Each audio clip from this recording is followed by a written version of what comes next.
Good morning साथियों, स्वागत है आपके अपने चैनल हरियाणा कौशल में। जी हाँ साथियों, आप साथ अंदर कुछ और नई नई इन्फॉर्मेशन ले आए हैं भाई। जितने भी कर्मचारी हैं तो सबसे पहले आई हरियाणा कॉरपोरेशन लिमिटेड के तहत ये नया लेटर जारी किया गया है। तो इसके अंदर बाकायदा लिखा गया है भाई, जितने भी यानी कि वर्कर एंगेज थ्रो कॉन्ट्रैक्ट के थ्रू लगे हों या हरियाणा कौशल रोजगार निगम के तहत लगे हों, तो उन साथियों का अगर कोई ईएसआईसी की फैसिलिटी अभी तक नहीं मिलने लग रही है तो उन साथियों का सारा खर्चा जो है वो डिपार्टमेंट उठाओगा।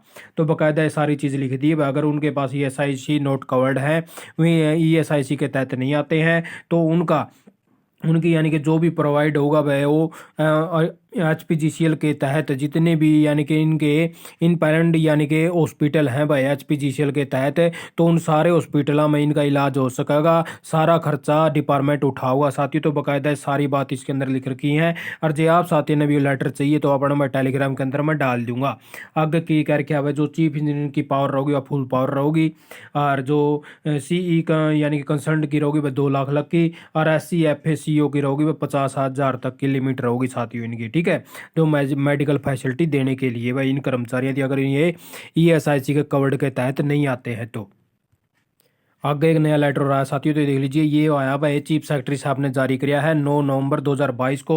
तो इसके अंदर बाकायदा लिख दिया भाई जितने भी ग्रुप डी के यानी कि तहत जो प्रमोशन होनी थी क्लर्क वगैरह की, तो वह क्लर्क वगैरह की प्रमोशन नहीं होने लग रही, तो उसका रिगार्डिंग नया लेटर जारी किया गया है। अगर जो ग्रुप डी के तहत यानी कि जो आगे प्रमोट करे जा कर दे तो वह वैकेंसी रुकी पड़ी है, तो इसके लिए भाई नया लेटर जारी कर दिया भाई। तो इसकी यानी कि डिटेल मांग ली गई है प्रत्येक डिपार्टमेंट तय। अब कितनी तारीख जो सी लेवल की जो पोस्ट है जो प्रमोशन के तहत भरी जानी थी, तो ये किस प्रकार तक खाली पड़ी है, तो सारा ब्यौरा भर के इस प्रकार तक मांग लिया गया है प्रत्येक कॉलम वाइज। तो सारे डिपार्टमेंट ने लेटर लिख दिया है, ये यानी कि जितने भी भाई जो खाली पोस्ट पड़ी थी तो उनकी भरने खातर नया लेटर लिखा है। तो ये देख लीजिए अखबार में भी न्यूज़पेपर में दे दी है। अब विभागों और निगमों में तृतीय श्रेणी की नौकरियों की पदोन्नति कोटे को खाली पदों को भरने की तैयारी शुरू कर दी है। अब बहुत से डिपार्टमेंट तो कहे हुए अभी आपने पीछे लेटर भी देखा होगा।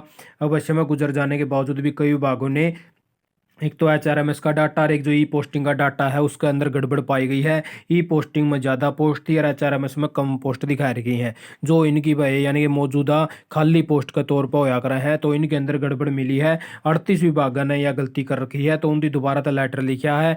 अब उन्हें अपनी जल्द से जल्द यानी कि जो भी रिपोर्ट बना है तो देख लीजिए यहाँ पे बाकायदा लिख भी रखा है 38 विभागों का डाटा नहीं कर पाए हैं। ठीक है, तो इन विभागों की जल्द से जल्द डाटा अपडेट करने के आदेश दे दिए हैं। तो आगे एक और नया लेटर आया भाई, ये जो ALM की पोस्ट थी साथियों, तो इनको एसए भाई अपना प्रमोशन की तैयारी कर दी है। अब इनको एसए के तौर पर आउटसोर्सिंग के तहत यानी कि रेगुलर शिफ्ट अटेंडेंट के तौर पर इनको एडजस्ट करने के लिए लेटर जारी कर दिया। वह नीचे लिस्ट दे रखी है, जितना नहीं वो लेटर भी चाहिए तो टेलीग्राम में डाल देंगे। अच्छा, आगे वह खिदर थर्मल पावर प्लांट के साथियों ने वह बिजली कर्मचारियों ने प्रदर्शन कराया भाई। ठीक है, इनकी कुछ मांगे थी ये भाई आ रहे एक जो भाई ये 3 थर्मल पावर प्लांट आवा भाई PTPS है, अपना DCRT-TPP है भाई, RGTPP है, तो इन साथियों की भाई प्रदर्शन भी करने लग रहे हैं क्योंकि HPGC या HKRN के अंदर अभी तक इनका कोई भी डाटा नहीं चढ़ा गया है। जबकि कुछ और उड़ती उड़ती खबरें आ रही है भाई, इनके लेटर भी जारी हो चुके हैं। HPGC ने नया लेटर जारी किया है जिसके तहत बताया गया है भाई जितने भी बहुत से संख्या में ऐसे कर्मचारी हैं जिनका डाटा अभी तक अपडेट नहीं हुआ है तो जल्द से जल्द करने के आदेश भी दिए गए हैं। ठीक है, और जैसे कोई और नया इन्फॉर्मेशन या लेटर आता है तो आप साथियों को तुरंत इन्फॉर्मेशन के तहत बता दिया जाएगा। तो साथियों आप तक बस ये कुछ इन्फॉर्मेशन आई थी जो आप तक पहुंचानी थी। आप साथियों ने वीडियो देखी, आपका बहुत बहुत धन्यवाद। आपका दिन शुभ हो।